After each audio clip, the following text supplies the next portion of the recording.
Well, thank you for joining us today. As America's gone through the last couple months, have been some of the biggest challenges this country has had.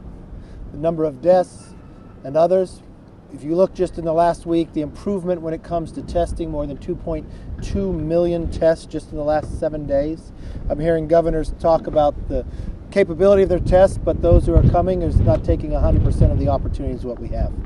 During all this crisis, we also had today I have two special guests. One in Wisconsin, and one in California, Mike Garcia. Both of them have a good indication of what November is going to be like. If you look in California, we have not flipped a Democrat seat in more than 22 years, since 1998. This district, the Democrats won by more than 9 percentage points. Unfortunately, Katie Hill had to resign based upon personal actions and a special election pursued.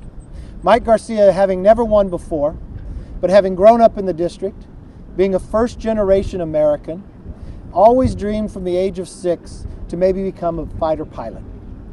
He excelled in high school and was actually nominated to the Naval Academy from this Congress for former Congressman Buck McKeon. At the Naval Academy, he excelled, graduating in the top 3%, becoming a fighter pilot, defending his nation when the time came. And then after his service inside the Navy, he went into business inside his community.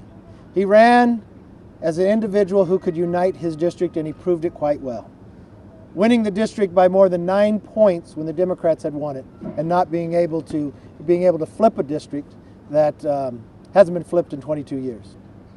Tiffany, having been a small business owner, ran in the state assembly, served, but also watched a district that recently had a Supreme Court race where the conservative only got 6% of the vote. Tiffany got more than 14% of the vote in this election. Democrats believe that they could flip this seat back. I read a lot of early reports that these two special elections were going to be the indicator for November, because history has proven that to be true. In May of 2010, we had a special election in Hawaii, one that Republicans had not won in a long time. Lo and behold, Republicans won it, and Congress flipped. Then we had a race in 2018 in Pennsylvania that Republicans had held the seat. Connor Lamb came in and he won the special election, and the Democrats won the majority. Early indications in these races show what will happen in November. What's interesting to me is that the Democrats aren't talking much about it because they planned on winning these two seats. A whole different change is arising. And what I found is coming forward is this is an early indication of what November will see. So let me invite up the new two congressmen. And the whole difference is when we took over and when we were sworn in this January, or last January, it took 19 seats to win the majority. Today, that number is 17. 17 seats to win the majority.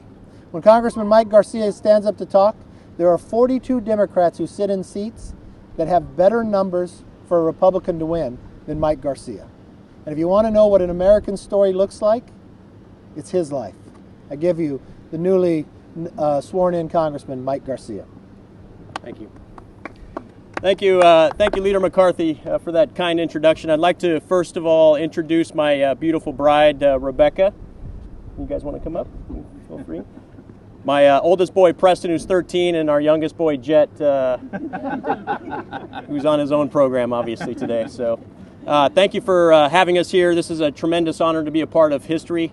I can think of no better place right now to serve my country than in the House of Representatives, and I want to thank the folks, especially in the 25th District of California, for the tremendous support. 715,000 people who have recognized the need for leadership right now more than ever in our nation's history. Someone who's a patriot, someone who's running for the right reasons, someone who's looking to do the right things for our nation. And I look forward to working and unifying this nation as we work through the crisis, not only the COVID crisis, but the national security crisis that China represents against our nation in several domains. I appreciate you all being here today. We look forward to serving with honor, serving with courage, and bringing together not only this party, but also Americans across the nation. And I thank you all for having us. Thank you very much. Thank you, Mike. Now in Wisconsin, that same night we had an election, we had a small businessman, a legislator, an individual that had learned greatly on how to serve his nation, serve his community, and overwhelmingly elected to serve in Congress by a 14-point margin when a Democrat thought they could win it. I give you newly elected Congressman Tom Tiffany. Can't do that. Sorry. Gotta get out of that habit, right? Hey, thanks everybody. Tom Tiffany here. It's great to be sworn in today out here in Washington, D.C. And first of all, my family. My wife, Chris, my daughters, Catherine, Lexi, and Carlin. We made the road trip here, 18 hours from northern Wisconsin on Sunday. It was a great overnight trip, and it's a good thing we've got 5 drivers. We were able to make it here unscathed. It is a real privilege to be sworn in with Representative Garcia here today. I had the honor to be able to represent northern Wisconsin in the Wisconsin State Legislature. And as I tell people all the time, we were in really difficult times coming out of the recession, and we made hard decisions to turn our state around. And that's why I ran for Congress, is we need that same attitude out here in Washington, D.C., and you are seeing the leading edge of it right now. People want reform. They want our country to get back up on its feet again. And that means government needs to be responsive to the citizens of this country, and that's what I will fight for. That's what I'll fight for every day. So we had a decisive victory on May 12th, and I can't thank, just like Representative Garcia, I cannot thank my constituents enough for entrusting me to be able to succeed Sean Duffy and do good things for America, because we are going to get America back up on her feet again. Thank you. Thank you very much, Tom. Let's open it up for questions. Congressman Tiffany, Congressman, just wanted to ask and Garcia about the Born Alive Survivors Protection Act. That's one of the first things that you're going to sign. Discharge petition. The discharge, yes. Can you elaborate on that and why it was so important for you to sign this petition? Yeah, I'm proud to sign. It was one of my first acts to sign that petition because I've always been proudly pro-life. When I served in the legislature, we voted to end late-term abortions, and I've always been proudly pro-life, and I will continue to be. Congressman Garcia, question? Yeah, and echo Congressman Tiffany's statements. I'm proud to be pro-life, especially late-term and after birth, especially. So this was a very easy thing for me to support with pride. Thank you. Yes, sir. In your meeting today with the administration officials, I know that you're not interested in another large package right now, but did they ask for any legislative fixes to provide more flexibility or make any other changes to the previous bills? Well, we have talked about a number of fixes, knowing that how we had to write the CARES Act. I think a couple things that would be appropriate is when it comes to the small business, the PPP, in the 8 weeks time period that people had to use the money, a number of states have been shut down longer. Can we give those small businesses flexibility, move that out 10, maybe 12 weeks? Those are things that were discussed and things that within our own. We have a number of states and communities out there where people are actually paid more to be off work than coming back to work. We have a lot of small businesses that are being challenged to bring employees back, looking at ways that we can fix that as well. And another question, do you have any concerns about the recent firings of the IGs, and should there be anything done to look into that, hearings? You know, the president has the authority to do that. Secretary Pompeo talked about harming the ability for the State Department to do their work, and the president has the right to do it. You're comfortable with these firings? Yes. You don't think they're No. Well, let's wait for one moment, and let's not take it in the aspect of just seeing that. Let's look what's happened for the last 3 years. Let's look what we uncovered now by the unmasking of past administrations. So we know the actions that individuals are doing, and I don't think those type of actions, one, should ever take place again. Two, they should not be used to try to harm a State Department from working in others. We know the behavior of individuals as well, and I think we're long past those. And so the president has the authority to do it, and yes, I support his right to do it. Leader McCarthy, timetable-wise, are we still looking possibly after the Memorial Day recess? Well, I am not in the majority. If I was in the majority, we would be back working. You know, you could go 2 blocks over here and get a Starbucks, and Congress is still closed. Not the Senate, but Congress. I believe Congress is essential. I believe our founders would be ashamed of us that we're not assembling.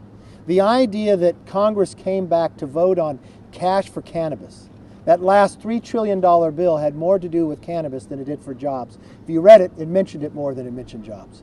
Those ideas that the Democrats had long been the progressive socialist ideas before ever came around. From changing election law, about prisoners, about prioritizing illegal immigrants, pensions for states as well. Those are not the things that deal with COVID. And unfortunately, that's the focus that the Democratic Party had. They also changed the way we vote in Congress. You know, you just watched 2 members of Congress that their district has just now loaned those 2 individuals their voice and their power until November. But in Congress, we have 435 people like that. But no longer do 435 people have an equal voice.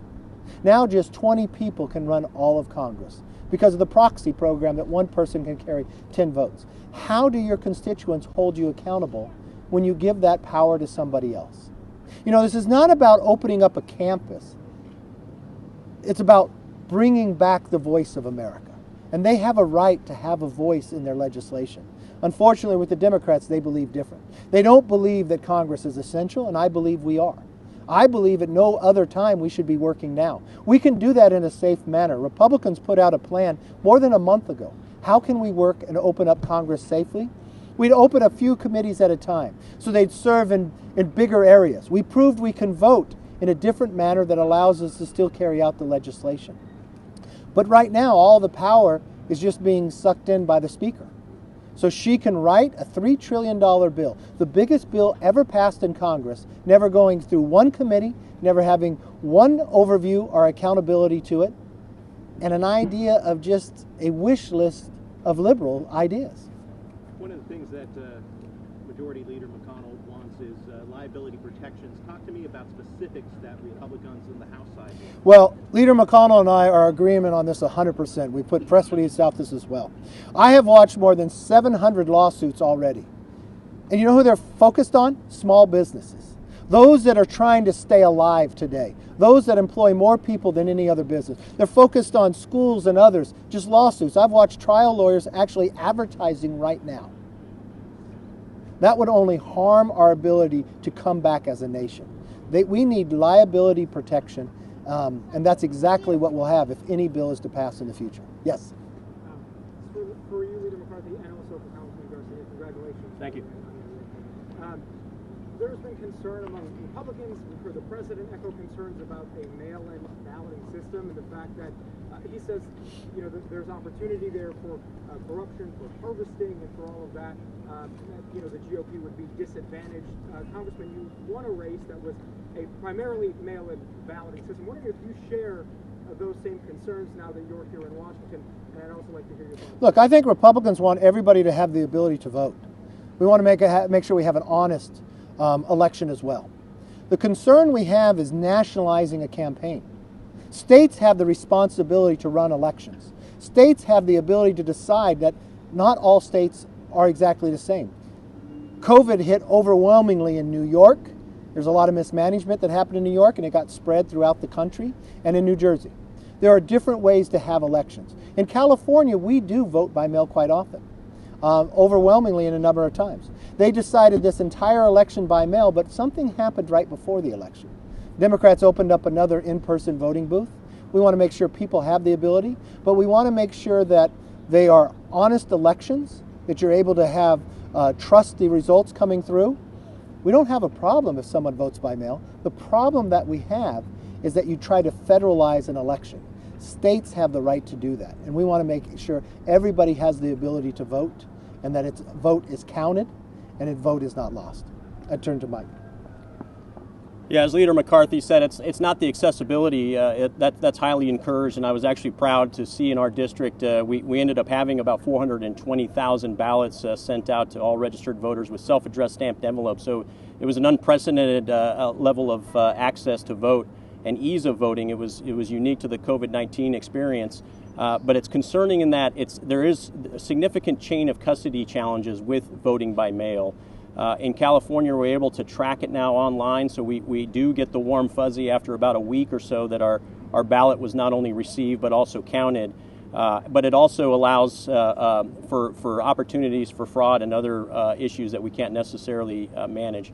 What I'm proud of my campaign and my team for was that we were able to stay on top of it. We were able to stay at the registrar's office for pretty much every minute they were open to make sure that the counting process was thorough and legitimate with no issues. And that was very good. It was a lot of horsepower and a lot of manpower, frankly, to make sure that that was done. In the end, if you've got the right candidate, if you've got the right message, and if the campaign is running as well as it should be and could be, we can win every election that we run in, and we will. We'll be successful this fall because we have the right message and we have great candidates nationwide. And I'm extremely proud of my team for what they accomplished, but I don't think it will be unique experience this year. Thank you. Tom, you want to touch that? Yeah, if you don't mind. If you look at Wisconsin over the last couple months where we've had a couple of elections, one of the great concerns that we have is that in the April 7th spring elections, there were thousands of ballots that were not delivered via mail. There were people that were not able to vote as a result of that mail-in system not working. We have a very robust absentee ballot process in Wisconsin. We allow registration online. You can register up until the same day of an election, and yet many people did not get their votes counted back on that April 7th election. And so I think we need to be very cautious with this, make sure that there's good access to absentee ballots, as many people in Wisconsin have taken advantage of over these last couple elections, far more than previously. But we have to make sure that people are also getting their votes counted, and that did not happen in Wisconsin back on that April 7th election. LA Times has done some editorial on past absentee ballots where they found real problems of people filling out false absentees and others. So we want to make sure that your vote gets counted, you have the ability to vote. And take for one moment, more people voted in this special election than voted in this district in the primary when you had a presidential race. So we're able to have more votes. This is a seat that Democrats won by more than 9 points just a few short months ago. Mike Garcia just flipped that on the other end, and it's the home state of Nancy Pelosi. So not only did they change the election process through all obstacles, I think that says a big saying about Mike Garcia's ability to unite this district, not about a party, but about a country.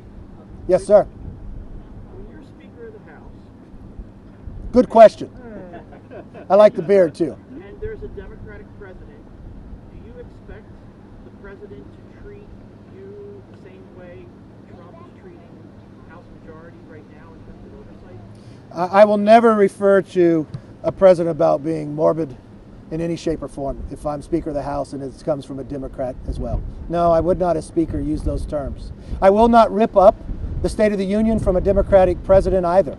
I would hold that as the historical document that they're meant to be. I will not impeach just for political basis, not for any other. I will believe in the rule of law. I will not take over Congress just to have power and only allow 20 people to vote. No, there's a reason why we'll change power in November. And there's a reason why the Speaker office will come back to uphold the Constitution and believe in the law of which we so rightfully should be passing. Leader Yes. McCarthy, Peter Summit, Capital Intel. We've had the longest trucker strike in American history. All these truckers here are asking is the president is also supportive of the Sherman Antitrust Act investigation against freight brokers. They've been losing money every load. They're claiming they have 65% commission takedown by freight brokers and price gouging and stuff. Will you be supporting this kind of antitrust action? Well, first of all, Congress would have to open for my ability to support it.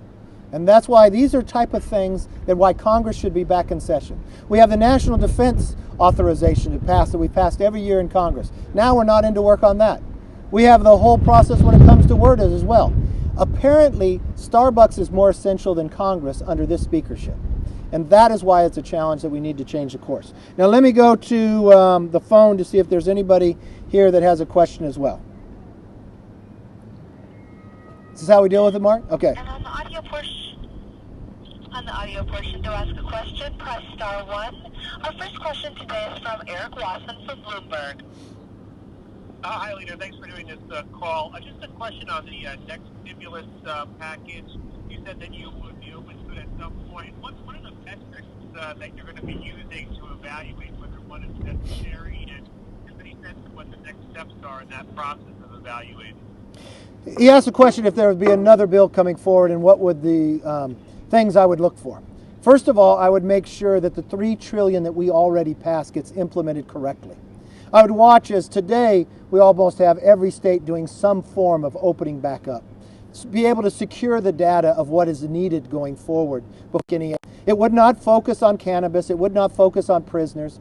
It would focus on putting the election under the federal office takeover. It would actually focus on those things that COVID dealt with and the economy and rebuilding. We see promise every single day. You watched just yesterday the promise of an antibody coming forward, how much advancement we've had in vaccine and others. Look, the virus is here. We did not invite it. We did not want it, but we will defeat it together. That would be the focus of any bill if it moves forward in the future. Is there another question, operator?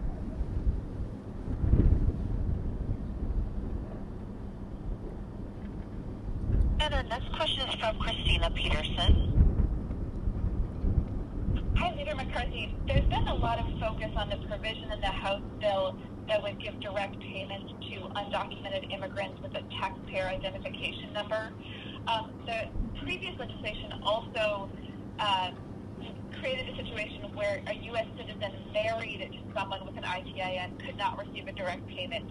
Are you comfortable with that status quo, that the citizens married to people with individual and taxpayer identification numbers and their children cannot receive direct payments? Thank you. Thank you for that question. I hope you're doing safe, and I hope Oscar is doing well. I do not think hardworking U.S.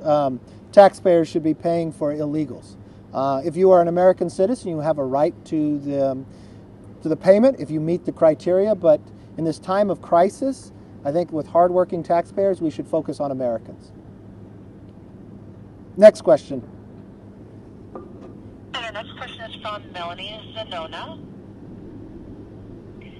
Hi, Leader McCarthy. I know you said that you do not think another coronavirus relief package is needed at this time, but are there certain benchmarks like unemployment numbers or number of coronavirus cases that you are looking at to make that determination? And as far as a timeline, do you think that there could be another package before the July 4th recess? Well, it would be nice if Congress could be in session. The one thing I know, there will not be a package if Nancy Pelosi continues to write it alone. I would continue to look at the $3 trillion we have already passed, making sure that gets implemented into the economy, as well as the Fed's more than $4 trillion with Main Street and others. Take an assessment of where we are from unemployment and others. Make sure we don't have incentives for people not to work, give incentives for people to work. Those are the things I'll look to. How do we rebuild this economy? How do we make sure that we do not put ourselves in this position again with China at any given time? And find any roles that we need greater when it comes to building the vaccine to keep us all safe. One more question, operator. And our next question is from Nick Fallacy. Thanks for taking the question. Leader McCarthy, I wanted to ask you about the vote by mail mandates that are in the HEROES Act. There's been some concern regarding the mandate that voters should be getting ballots automatically across the nation, that states should be sending these ballots automatically to every registered voter. Do you think if that kind of mandate were adopted by the Congress, that could cause issues with fraud or any other logistical problems for states, or would you support that kind of mandate going into effect? I would not. For the November election. I would not support a federal mandate of taking over elections. States have the power to run elections, and they should. They know best within their own state of how to run it. We have supplied resources to make sure they're secure in their elections as well, but states can determine how they would run their elections. I know there's a lot of hybrids in the process dealing with COVID. They have it more open. We just went through a special election in California where everybody was mailed a ballot. They then opened up actual in-person voting, selecting based, I think would be a little different where they selected it, but we had a very fair, honest election that had an outcome that we had not seen in 22 years. And just as we've watched special elections before give us an early indicator of what will happen in November, I believe these two people standing behind me give us the best indication that come November, there'll be a change in this House and America will be in a much stronger position. Thank you all very much and have a nice day. Thank you, sir. Thank you. Congratulations. Thank you, Leader. Thank you. Thank you. Thank you all. Where's Jet?